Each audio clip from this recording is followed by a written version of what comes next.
Yeah. Thank you for being here. Obviously, it's just snippy, melody. That's worse. yeah. So we're here to remember Marta Pojnikov, At the position. Marta Beryl, Marta the daughter of Beryl, and celebrate her life No, at the clone. and to remember her in a way that is befitting for her. Obviously, it's cold. We're a small crowd, but we'll say a few prayers that are customary to be said at a funeral, at a Jewish funeral. And I'll say them in Hebrew and then in English. Yoshev b'seis elyon b'tzel Shaddai yisleinan Oymal Adonai machzim tzudasi Elohai yeftach bo Ki hu yaltzilcha mipach yakush mideva havuois Ve'evrasa yasech lach v'sachas knafav techzeh Tzino v'sochira amito Lo sira mipachad laila mechetz yof yomam Medeve boifel yahalach miketef yashut zaharayim Yipol mitzitecha elef uvava miminecha Elecha lo yigash rak beinecha sabit v'shilumos v'shayin tireh Ki ata Adonai machzir elyon samta mo'onecha lo su'una elecha ra'ah v'nega lo yikraf ba'alecha ki malachav yitzarelach lishmocha b'chol derechecha. And in English, that Psalm 91 translates, whoever sits in the refuge of the Most High, he shall dwell in the shadow of the Almighty. I will say of God, He is my refuge and my fortress, my God. I will trust in Him. He will deliver you from the ensnaring trap, from the devastating pestilence. With His pinion He will cover you, and beneath His wings you will be protected. Shield and armor His truth. You shall not fear the terror of night, nor of the arrow that flies by day, nor the pestilence that walks in gloom, nor the destroyer who lays waste at noon. Let 1,000 encamp at your side, and a myriad at your right hand, but to you they shall not approach. You will merely peer with your eyes, and you will see the retribution of the wicked. Because you said, you, God, are my refuge. You have made the Most High your dwelling place. No evil shall befall you, nor will any plague come near your tent. For His angels He will charge for you to protect you in all your ways. We'll say Psalm 23.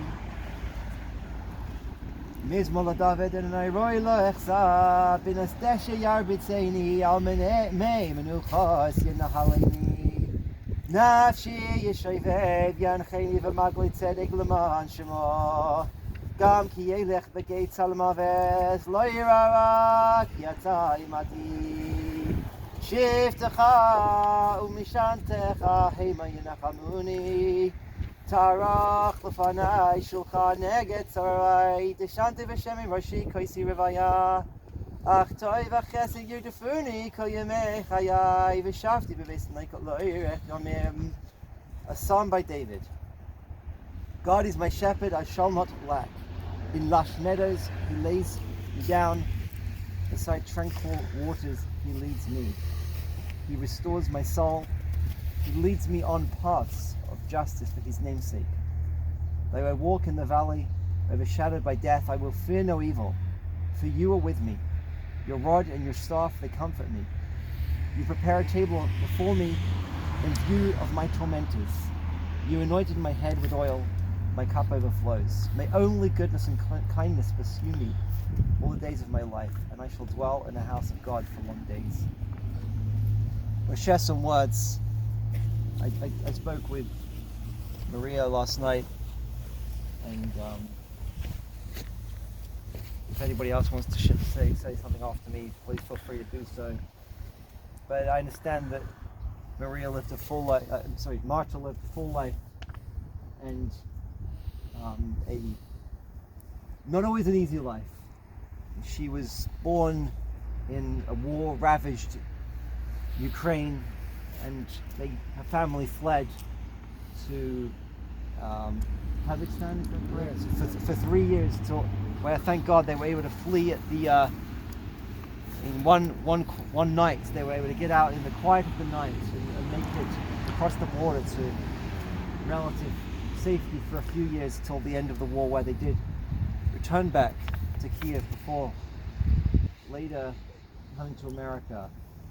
And she was a qualified engineer, a very learned woman, a professional, along with her husband, Leonard. They led a full life, family life, and but it wasn't easy. It wasn't an easy life for them, trying to be Jewish in Ukraine, and that was unfortunately the stains of anti-Semitism continued after the Second World War. They were openly Jewish, and I'm proud of it, and as a result of which it was not easy for them.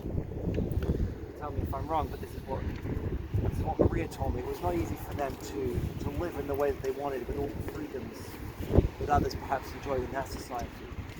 And that was something that eventually they decided they had to leave that place of hatred, of anti-Semitism, and come to America, where they would hope for their children to have a better life, a life not without such prejudice, and that is what they did. And when they got here, unfortunately, it was obviously as immigrants to the country, they had to build a new life from the ground up, and they at least for Marta, she was not able to go back into engineering, but she dedicated herself as a woman of the home, as a mother, dedicated. What a greater task, what a greater accomplishment really that is, to be able to raise a home and to do it proudly. And what Maria told me is that shortly after her husband's passing, unfortunately, she was diagnosed 14 years ago with cancer, and she was actually able to be one of the first people in, I believe, this country, if I'm not mistaken, to actually have a novel stem cell treatment, which at the time wasn't clear how long that would give her, but actually gave her until now. And so for that, I'm sure she and everybody here who knew her was thankful that she was part of that trial, and that was revolutionary science that was able to give her many more years of her life. And we thank God for those years, and I'm sure you will thank God for those years that she was able to have extra years of her life in that way. Sadly, she succumbed to this virus like so many have, and after a full life, or a life of blessing. You know, in Judaism, we don't believe that life ends when we give somebody a respectful goodbye, as we are going to in just one moment, but we believe that as well as the body, we also have a neshama, a soul, a Jewish soul, or not everybody in the world, whether you're Jewish or not, they have this soul, and we believe that that soul is on a journey, and that her time in this world, that was part of this journey of that soul. And this is the end of this particular chapter. We pray and we hope and we know that her soul will go to a world so much more elevated than this difficult world that we all live in. A higher world, a more elevated world, a world detached from physicality, but one purely of soul, of spirit. And we pray and we ask God that she should be given a high place, a special place in that soul world, in that elevated world. And I'm sure that she certainly will, for all of everything that she endured through her life and all of that she accomplished. Did anybody else want to share some words? I'll say a couple words.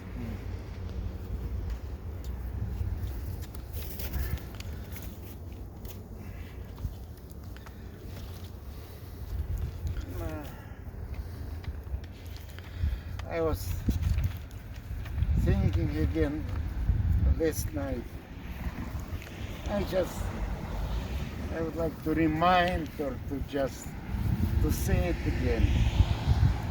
She devoted her life to family, especially, especially, especially to her daughter Maria. And because of that, she couldn't proceed in her career. She was all her life. She was. There is the word slugger. По-русски трудяга. She took care of her father for 16 years here in the United States. She was a fighter, courageously battled with her illness. It's difficult to describe by simple words. She experienced terrible pain, but she never complained, never complained, never complained. She would answer, I would call her home in one hospital, to rehab, to another hospital. How are you? Do you have some? She always would answer, everything is normal, or everything is all right. This way I would remember her. May you rest in peace. That's it. Thank you.